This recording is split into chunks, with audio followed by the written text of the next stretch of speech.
तो जैसा कि लास्ट एपिसोड में हमने देखा था कि प्रिंसेस शियांग और फॉक्स डीमन के फाइट में शियांग ने बड़ी चालाकी से फॉक्स डीमन को पैलेस में आने पर मजबूर कर दिया, जहां पर प्रिंसेस शियांग ने अपने दोस्त के साथ मिलकर उस फॉक्स डीमन को जाल में फंसा लिया था। यहाँ पर फॉक्स डीमन को शियांग के इरादों के बारे में कोई आइडिया नहीं था, जिसके चलते उसने अपनी चारों सोल्स को वहाँ पर इकट्ठा कर लिया। वही दूसरी तरफ शियांग अब अंडरग्राउंड में चली गई, जहाँ पर फॉक्स डीमन के पास अब 2 ही सोल्स बाकी थी। तो उसकी इसी कमजोरी का फायदा उठाते हुए शियांग ने इमॉर्टल सोर्ड का यूज कर उसे खत्म कर दिया। यहाँ पर प्रिंसेस शियांग को लग रहा था कि ये मसला हल हो गया, लेकिन ऐसा बिल्कुल नहीं था, क्योंकि फॉक्स डीमन का एक डीमन सीड शाओलिंग के बॉडी में है, जिसके बारे में बस चांग युआन को खबर थी।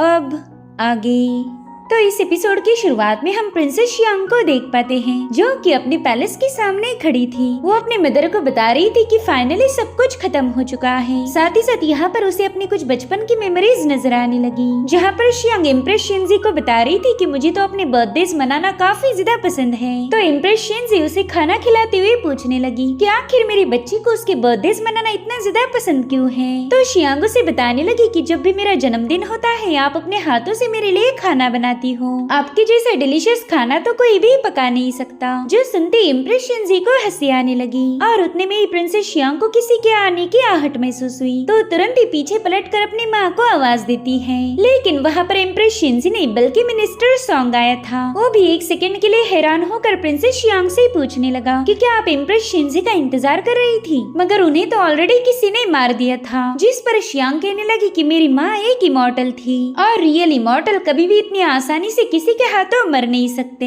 जो सुनकर सॉन्ग काफी ज्यादा हैरान था। वो कहता है कि अगर हमारी महारानी जिंदा थी तो फिर वो अभी तक हमारे सामने क्यों नहीं आई। तो शियांग कहने लगी कि हाँ, यही सवाल मुझे भी सता रहा है। अगर वो मेरी परीक्षा लेना चाहती थी तो मुझे अब समझ नहीं आ रहा कि मैंने उस परीक्षा को पास किया या मैं फेल हो गई। जिस पर सॉन्ग कहने लगा, प्रिंसेस आपकी परीक्षा के बारे में तो मुझे कोई आइडिया नहीं, लेकिन हाँ, ये डैगर मैं आपके हवाले करना चाहता हूँ। ये फायर फ्लेम डैगर हमें पैलेस से थोड़ी दूरी पर पड़ा हुआ मिला था। साथ ही साथ फॉक्स डीमन ने जितने भी एंशिएंट आर्टिफैक्ट को कंज्यूम किया था, उसके एक्सप्लोड होने की वजह से वो सारे आर्टिफैक्ट बिखर चुके हैं। तो हमें पूरे जाओ स्टेट में उन्हें ढूंढना होगा। लेकिन आप उन आर्टिफैक्ट्स की बिल्कुल फिक्र मत कीजिए, हम जल्दी से उन्हें आपके सामने पेश करेंगे। मगर यहाँ पर शियांग को तो अपनी दोस्त तांग युन की फिक्र थी। वो सॉन्ग से कहती कि जल्दी से तांग युन को ढूंढ निकालो, जब तक तांग युन नहीं मिलती मुझे जरा भी सुकून नहीं मिलने वाला। वही दूसरी तरफ हम चांग युआन को देख पाते हैं, जो कि अपनी डिवाइन पावर्स का यूज करते हुए गार्डन में मौजूद सभी पेड़ों पर एक जाल बिछा रहा था। तब तक शाओलिंग वहाँ पर आ जाती है। वो कह रही थी, सीनियर पता नहीं आप कौन से रहस्यमयी काम करते हो, मुझे तो कोई चीज नहीं बताते।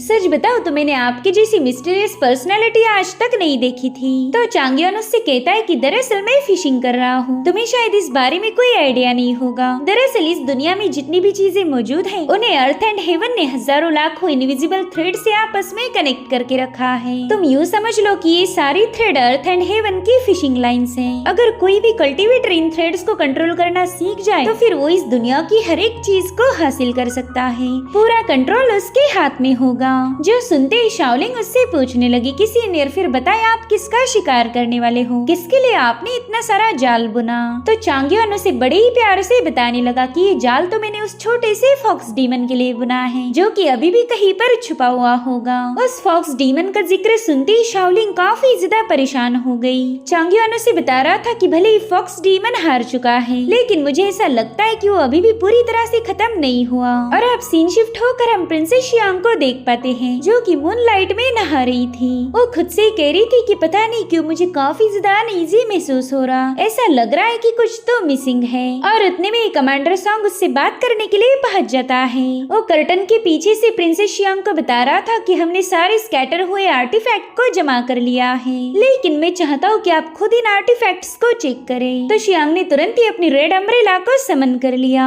साथ ही साथ उस सॉन्ग को हुक्म देती है कि एंशिएंट स्क्रोल और इंपीरियल सील को उनकी जगह पर वापस रख दो।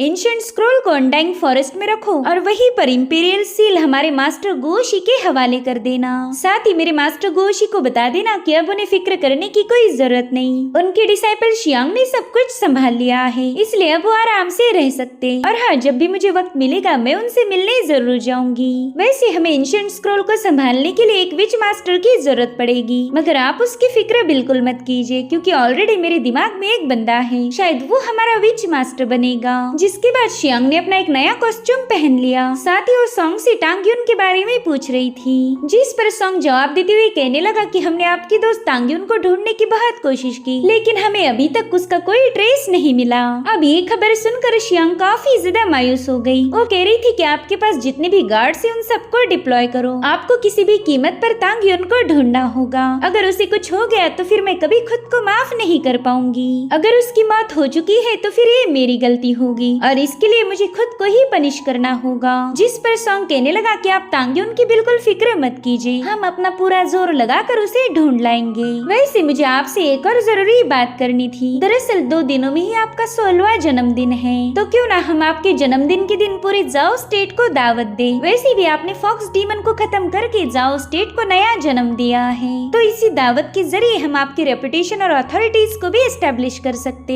हालांकि शियांग इस पर बिना कोई जवाब दिए ही वहाँ से गायब हो गई। ये देखकर सॉन्ग काफी ज्यादा परेशान हो गया था। दरअसल शियांग पैलेस से एक बॉक्स उठा कर लाई थी जिसमें हम एक कॉन्ट्रैक्ट देख पाते हैं और उसी कॉन्ट्रैक्ट को देखकर शियांग को अपने बचपन की बातें याद आने लगी। दरअसल ये कॉन्ट्रैक्ट एम्प्रेस शिंजी ने शियांग के जन्मदिन पर उसे तोहफे में दिया था, तो शियांग उसे इस कॉन्ट्रैक्ट के बारे में पूछने लगी। तो शिंजी ने उसे बताया कि ये एक शादी का कॉन्ट्रैक्ट है। अब शियांग इतनी छोटी थी कि उसे शादी का मतलब ही समझ नहीं आ रहा था, तो वो कहती मदर इसमें क्या लिखा है, मुझे तो कुछ भी समझ नहीं आ रहा। तो शिंजी उसे बताने लगी कि तुम्हारी शादी डाविस टेम्पल के सबसे आखिरी डिसाइपल के साथ तय हुई है और मुझे पूरी उम्मीद है कि तुम दोनों एक दूसरे के लिए एकदम परफेक्ट होंगे। तुम्हारा हार्ट और सोल एक दूसरे के साथ पूरी तरह से कनेक्ट हो जाएगा।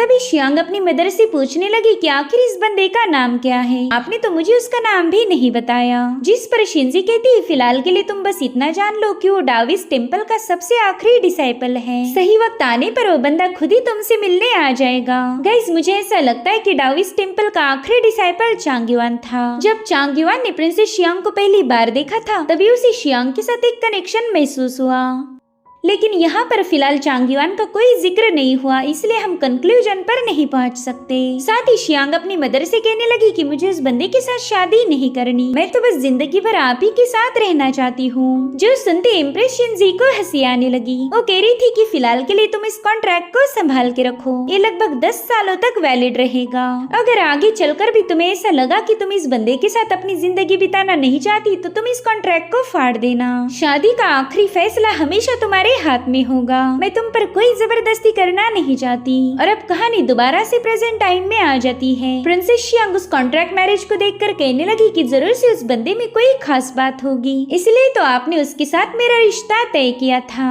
और अब इस कॉन्ट्रैक्ट में उसे एक ऐसी चीज नजर आई जिसे देखकर वो काफी ज्यादा चौंक जाती है। वही दूसरी तरफ हम लू जिया को देख पाते हैं जिसने तांग्युन को अपनी सीडान चेयर पर बिठा दिया था। दरअसल तांग्युन फॉक्स डीमन के हाथों बुरी तरह से घायल हुई थी, मगर अब फाइनली उसे होश आ चुका है। लूजिया भी उसे होश में आता हुआ देखकर काफी ज्यादा खुश हो गई। वो तांग्युन को बताने लगी कि दरअसल मेरी ये कैरेज अपने आप में ही एक बहुत बड़ा ट्रेजर है, अगर इसकी चेयर पर बैठा जाए तो ये आपकी सारी इंजरीज को हील कर देगी। बस लगभग आधे 1 घंटे के अंदर ही तुम पूरी तरह से हील हो जाओगी। तुम्हारी किस्मत अच्छी थी कि तुम मुझे ग्रेट प्लाजा के सामने मिल गई, अगर सही वक्त पर तुम्हारा इलाज नहीं होता तो शायद तुम मारी जाती। तो तांग्युन उसका शुक्रिया अदा करते हुए फॉक्स डीमन के बारे में पूछने लगी, जिस पर लूजिया कहती कि फॉक्स डीमन तो ऑलरेडी मर चुका है। ये सुनकर ही तांग्युन काफी ज्यादा खुश हो गई। वो कहने लगी कि मैं जानती थी हमारी प्रिंसेस शियांग काफी ज्यादा पावरफुल है। वो ग्रेट डीमन इतना ज्यादा भयानक होने के बावजूद भी हमारी प्रिंसेस के सामने टिक नहीं पाया।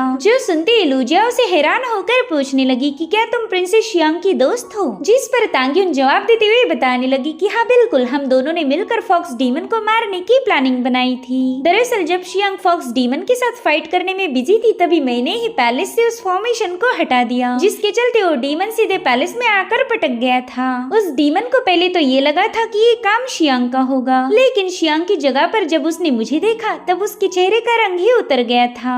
ये सब सुनकर लूजिया भी काफी ज्यादा हैरान हो गई। वो कह रही थी कि जहाँ तक मुझे पता है फायर फ्लेम आर्टिफैक्ट को बस रॉयल ब्लड ही कंट्रोल कर सकता और उसी आर्टिफैक्ट का यूज करके फॉर्मेशन को एक्टिवेट किया जाता है, मगर तुम तो रॉयल खानदान से बिलोंग ही नहीं करती, फिर तुम्हारे पास ये पावर कहाँ से आ गई? तो तांग्युन उसे बताती है कि दरअसल मैं एक रॉयल फैमिली के मेंबर की ही नाजायज औलाद हूँ। वो लोग तो मेरे पैदा होते ही मुझे मारना चाहते थे, लेकिन उस वक्त एम्प्रेस शिनजी ने मेरी जान बचाई, मुझे गोद लिया और अपनी बेटी जैसा प्यार किया। तो लुजिया उसे बताने लगी कि तुम एक हेवन की ब्लेसिंग हो, तुम्हारी वजह से प्रिंसेस शियांग उस डीमन को हरा पाई, इसलिए कभी खुद को कम मत समझना। हालांकि तांग्युन अभी भी थोड़ी सी परेशान थी। वो लुजिया को बताती है कि उस फॉक्स डीमन ने मुझ पर एक बहुत ही खतरनाक अटैक किया था, मुझे तो ये समझ नहीं आ रहा कि मैं उस अटैक में जिंदा कैसे बच गई। जिस पर लुजिया बताने लगी कि तुम्हारी जिंदा रहने की कोई वजह होगी, ये तुम्हारी किस्मत ही थी जिसने तुम्हें बचा लिया। तभी तांग्युन उससे पूछती कि क्या वाकई वो डीमन मारा गया? मुझे तो ऐसा नहीं लगता, क्योंकि वो काफी ज्यादा पावरफुल था।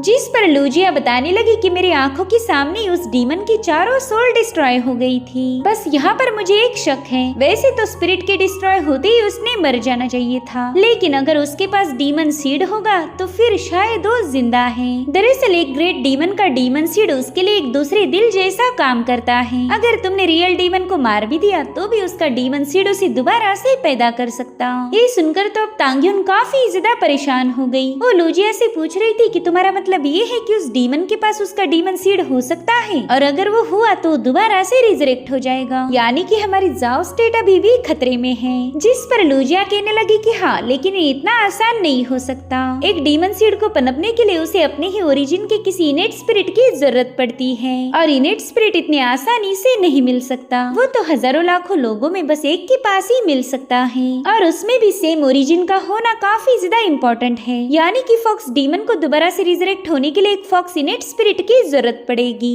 और तभी तांग्युन काफी ज्यादा पैनिक होकर उसे बताने लगी कि शायद मैं एक ऐसे पर्सन को जानती हूँ जिसके पास इनेट स्पिरिट हो सकता है। तो लुजिया तुरंत ही उसे उस पर्सन के बारे में पूछने लगी, जिस पर तांग्युन बताती है कि वो चांगयुआन की जूनियर डिसाइपल शाओलिंग है। मुझे लगता है कि उसके पास वो फॉक्स इनेट स्पिरिट हो सकता। इधर चांगयुआन ने कुछ पेपर पर कैलीग्राफी की थी, जो देख शाओलिंग उससे कहती कि पता नहीं आपका मूड आज मुझे कुछ अजीब सा लग रहा, काफी देर से आप इस कैलीग्राफी की प्रैक्टिस करने में बिजी हो। तो चांगयुआन उसे बताता है कि दरअसल मैं जिस डाओइस्ट टेम्पल का डिसाइपल था, उस टेम्पल की दीवारों पर ऐसे ही 8 लेटर लिखे गए थे। अब वो उन्हें उस लेटर के बारे में बता पाई, इससे पहले शाओलिंग गुस्से में उससे वो पेपर छीन लेती है। वो गुस्से में कह रही थी कि जब देखो तब आप मुझे उस डाओइस्ट टेम्पल के बारे में ही बताते रहते हो, अब तो मैं उस टेम्पल की बातें सुन सुनकर ही पक गई हूँ। इधर मैं उस फॉक्स डीमन के बारे में सोच सोच कर परेशान हो गई, लेकिन आपको तो मेरी जरा भी फिक्र नहीं। जिस पर चांगयुआन कहने लगा कि पता नहीं तुम्हें ऐसा क्यों लगता है कि मैं तुम्हारी फिक्र नहीं करता, लेकिन अगर सच बताओ तो मैं भी तुम्हें बचाना चाहता हूँ। यहाँ पर शाओलिंग इमोशनल होकर रोते हुए उसे बताने लगी कि मेरे पास फॉक्स इनेट स्पिरिट थी, और इसी वजह से उस फॉक्स डीमन ने अपने डीमन सीड को मेरे अंदर प्लांट कर दिया।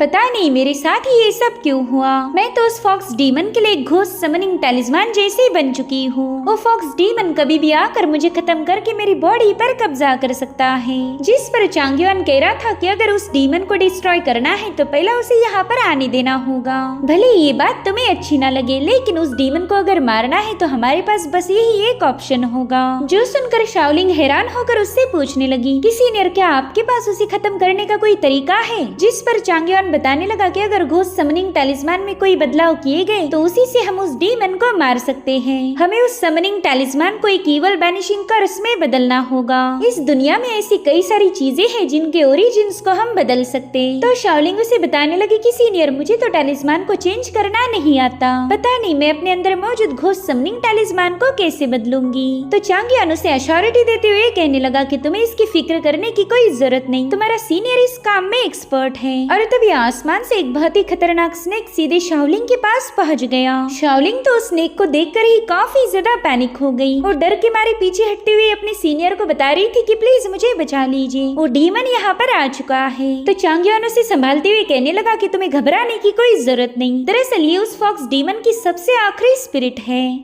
अगर ये मारी जाए तो उसका नामो निशान मिट जाएगा, लेकिन इसके लिए सबसे पहले हमें इसे पूरी तरह से तुम्हारी बॉडी के साथ अटैच करना होगा। और तभी उस डीमन ने शाओलिंग को पूरी तरह से जकड़ लिया। यहाँ पर वो बच्ची काफी ज्यादा घबरा गई थी। वो चांगयुआन से कहने लगी कि प्लीज मेरी मदद कीजिए। तो चांगयुआन उसका हाथ थामते हुए कहने लगा कि तुम्हें मुझ पर भरोसा करना होगा, जब तक ये डीमन नहीं मरता मैं तुम्हें छोड़कर नहीं जाने वाला। यहाँ पर शाओलिंग इमोशनल होकर कहने लगी कि सीनियर, मैं आपके साथ रहना चाहती हूँ, लेकिन पता पता नहीं अब किस्मत में क्या लिखा है। और तभी उसका हाथ चांग युआन के हाथ से छूट गया। यहाँ पर हम देख पाते हैं कि चांग युआन भी उसके लिए काफी ज्यादा इमोशनल हो चुका है। अब ये सीन यहीं पर कट होकर हम लू जिया को देख पाते हैं, जो कि तांग्युन को लेकर सीधे प्रिंसेस शियांग के पास पहुंच चुकी थी। शियांग तो अपनी दोस्त को जिंदा देखकर काफी ज्यादा खुश हो गई, मगर वो देखती कि तांग्युन काफी ज्यादा परेशान है तो शियांग उससे इसकी वजह पूछने लगी। तो तांग्युन उसे बताती कि मेरे ख्याल से वो फॉक्स डीमन अभी भी जिंदा है, जिस पर शियांग कह रही थी ना ये तो इम्पॉसिबल है, मैंने उसे अपने हाथों से मार दिया था। इनफैक्ट मैंने तो इमॉर्टल सोर्ड का यूज करके उसे डिस्ट्रॉय किया। उसका ट्रू फॉर्म मेरी आंखों के सामने शटर हुआ था। और उतने में ही लू जिया ने प्रिंसेस के सामने डीमन सीड का जिक्र किया, जिस पर प्रिंसेस कहने लगी कि डीमन सीड को प्लांट करने के लिए सेम ओरिजिन के इनेट स्पिरिट की जरूरत होती है। और मैंने जाओ स्टेट में मौजूद हर एक बंदे के रिकॉर्ड को पर्सनली चेक किया है। हमारे इंपीरियल सिटी में कोई ऐसा शख्स नहीं जिसके पास फॉक्स इनेट स्पिरिट हो, इसलिए फॉक्स डीमन चाहकर भी दोबारा से रिजरेक्ट नहीं हो सकता। तभी लू जिया ने उसे दो आउटसाइडर्स लोगों की याद दिलाई। वो कहने लगी कि चांग युआन और उसकी जूनियर शाओलिंग, क्या तुम्हें उनके रिकॉर्ड्स के बारे में कोई भी आइडिया है? अब ये सुनकर प्रिंसेस शियांग भी थोड़ी सी हैरान हो गई। यहाँ पर प्रिंसेस शियांग को उन दोनों पर काफी ज्यादा गुस्सा आ रहा था। तांग्युन उसे बताने लगी कि चांग युआन का बिहेवियर काफी ज्यादा स्ट्रेंज था और मुझे ऐसा लगता है कि उसकी जूनियर डिसाइपल शाओलिंग के अंदर एक इनेट फॉक्स स्पिरिट है। तो अब प्रिंसेस शियांग को भी तसल्ली हो चुकी थी कि शायद उस फॉक्स डीमन ने अपने डीमन सीड को उस बंदी के अंदर प्लांट किया होगा। वो तांग्युन को बता रही थी कि जब भी कोई ग्रेट डीमन मारा जाता है तब पूरा आसमान लाल होकर बारिश होती है, लेकिन इस बार तो ऐसा कुछ नहीं हुआ। मेरे ख्याल से उस फॉक्स डीमन की स्पिरिचुअल एनर्जी हेवन में वापस ही नहीं गई, यानी कि उसकी सोल यहीं पर है और मैंने उसे इग्नोर किया। इधर वो ईवल स्नेक पूरी तरह से शाओलिंग की बॉडी के साथ एक हो चुका था, जिसके चलते हमें यहाँ पर शाओलिंग की एक अलग ही पर्सनैलिटी देखने को मिलती है। वो कह रही थी सीनियर, मुझे आपका नेचर जरा भी समझ नहीं आता, आप वाकई में कमजोर हो या फिर कमजोर होने का दिखावा करते हो। जिस पर चांग युआन कह रहा था कि हाँ मैं भी तुम्हें लेकर काफी ज्यादा क्यूरियस हूँ, मुझे समझ नहीं आ रहा कि मेरी जूनियर शाओलिंग की बॉडी पर कब्जा किसने किया, कहीं तुम वो ग्रेट डीमन हो या फिर वो बिना टेल वाली फॉक्स हो। और उतने में शाओलिंग ने अपनी टेल को बाहर निकाल लिया। वो चांग युआन को बता रही थी कि वो बुढ़ा फॉक्स डीमन तो ऑलरेडी मर चुका है और हाँ तुम्हारी जूनियर भी थोड़ी ही देर में मारी जाएगी। अब मैं तुम्हें अपना नाम बता देती, लेकिन मैंने तो अभी तक अपना नाम ही नहीं रखा। जिस पर चांग युआन भी इवल स्माइल करते हुए कहने लगा कि चलो ये बात तो साबित हो गई कि तुम मेरी जूनियर नहीं हो, इसलिए अब तो मैं बेफिक्र होकर तुम्हें मार सकता हूँ। इतना कहते साथ ही चांग युआन ने सीधे उस पर हमला कर दिया, मगर फॉक्स डीमन एक ही सेकंड के अंदर उसके अटैक को डिस्ट्रॉय कर देती है। वो उसे बताने लगी कि अब मैं पहले जैसी छोटी सी कमजोर फॉक्स नहीं रही। उस फॉक्स डीमन के मरने के बाद उसकी सीड की वजह से मैं काफी ज्यादा पावरफुल बन चुकी हूँ। इनफैक्ट मैं तो बड़ी ही आसानी के साथ कल्टीवेशन की लॉन्गेविटी रेलम पर पहुंच चुकी हूँ। यहाँ पर वो फॉक्स डीमन अपना फॉर्म बदलते हुए चांग युआन को डोमिनेट करने की कोशिश करने लगी। वो कह रही थी कि तुम तो अभी तक मिस्टिक रेलम पर भी नहीं पहुँचे, भला तुम्हारे जैसा मामूली बंदा मुझे कैसे मार पाएगा। और इतना कहते साथ ही उसने चांग युआन पर एक जोरदार अटैक कर दिया, जिसमें चांग युआन घायल होकर अपने घर के बाहर पहुंच चुका था। तब तक वो फॉक्स डीमन भी बाहर आ चुकी थी। उसने सीधे चांग युआन पर हमला करने के लिए जंप लगा दी, मगर तभी वहाँ मौजूद फॉर्मेशन अपने आप एक्टिवेट हो जाता है। वो कह रही थी अच्छा तो ये है तुम्हारी फिशिंग लाइन, तुमने ये फॉर्मेशन मुझे कैप्चर करने के लिए सेटअप किया था, मगर कोई नहीं तुम्हारा ये फॉर्मेशन भी मुझे रोक नहीं सकता। और फिर वो अपनी एक्सट्रीम पावर का यूज करते हुए तुरंत ही उस फॉर्मेशन से आजाद हो गई। तब तक चांग युआन वहीं पर कहीं छुप गया था। वो कह रही थी मेरे प्यारे सीनियर, एक बात तो मैं आपको बताना ही भूल गई। दरअसल जिस वक्त आप मुझे घायल करोगे उसी वक्त फॉक्स डीमन की स्पिरिचुअल पावर एक्टिवेट हो जाएगी। इधर चांग युआन तुरंत ही अपने टैलिस्मान को समन करने लगा। वहीं पर वो फॉक्स डीमन उसे गुस्से में कह रही थी कि जल्दी से मेरे सामने आ जाओ, लेकिन तब तक चांग युआन का कैलीग्राफी टैलिस्मान पूरी तरह से एक्टिवेट हो गया। उसने उस फॉक्स डीमन को चारों ओर से घेर लिया था। साथ ही चांग युआन सीधे उसके सिर पर अटैक करते हुए कैलीग्राफी के 8 लफ्जों को दोहराने लगा, जो कि डाविस टेम्पल पर हजारों साल पहले लिखे गए थे। यहाँ पर वो शाओलिंग की बॉडी में मौजूद ईवल को बुरी तरह से टॉर्चर कर रहा था। इस प्रोसेस में शाओलिंग को काफी ज्यादा तकलीफ होने लगी, क्योंकि उन 8 लफ्जों में प्योर डिवाइन पावर है, जो कि किसी भी ईवल को मारने के लिए पूरी तरह से सफिशिएंट थी। हालांकि वो फॉक्स डीमन इतने आसानी से हार नहीं मानने वाली थी। उसने अपनी ईवल पावर का यूज करते हुए चांग युआन को टॉर्चर करना शुरू कर दिया। इससे तो चांग युआन को इतनी ज्यादा तकलीफ होने लगी कि उस फॉर्मेशन पर से उसका कंट्रोल हट जाता है। तब तक वो फॉक्स डीमन सीधे उसकी कैलीग्राफी फॉर्मेशन को डिस्ट्रॉय करते हुए चांग युआन पर हमला करने रवाना हो गई। वहीं पर चांग युआन ने भी उस पर एक जबरदस्त पंच अटैक अटैक रिलीज कर दिया था। यहाँ पर हमें स्पिरिचुअल एनर्जी का एक बहुत बड़ा ब्लास्ट नजर आता है। शाओलिंग ने चांग युआन के पंच को बड़ी आसानी के साथ रोक लिया था। वो कह रही थी सीनियर आप तो अभी तक मिस्टिक रेल्म पर भी नहीं पहुँचे, मगर फिर भी आपने इतनी खतरनाक वॉइड शैटरिंग टेक्निक का यूज किया है। ऐसा लगता है कि आपके कई सारे सीक्रेट्स हैं जो कि आपने अभी तक मुझे नहीं बताए। खैर लेकिन फिर भी एक बात याद रखो, आप चाहे कितने भी पावरफुल क्यों ना हो मुझे कभी मार नहीं सकते। इतना कहते साथ ही उसने अपनी बहुत ही खतरनाक ईवल पावर को रिलीज कर दिया, जिसकी चपेट में आते ही चांग युआन काफी पीछे पुश हो जाता है। फॉक्स डीमन उससे कह रही थी कि अरे अरे आपके पास तो अब ज्यादा स्पिरिचुअल पावर भी नहीं बची। मेरे प्यारे सीनियर अगर आप मेरे सामने रहम की भीख मांगो तो शायद मैं आपको जिंदा छोड़ सकती हूँ। यहाँ पर चांग युआन अपना ब्लड सैक्रिफाइस करते हुए एक और टेक्निक को एक्टिवेट कर देता है, जो देखकर तो उस फॉक्स डीमन को और ज्यादा गुस्सा आ गया था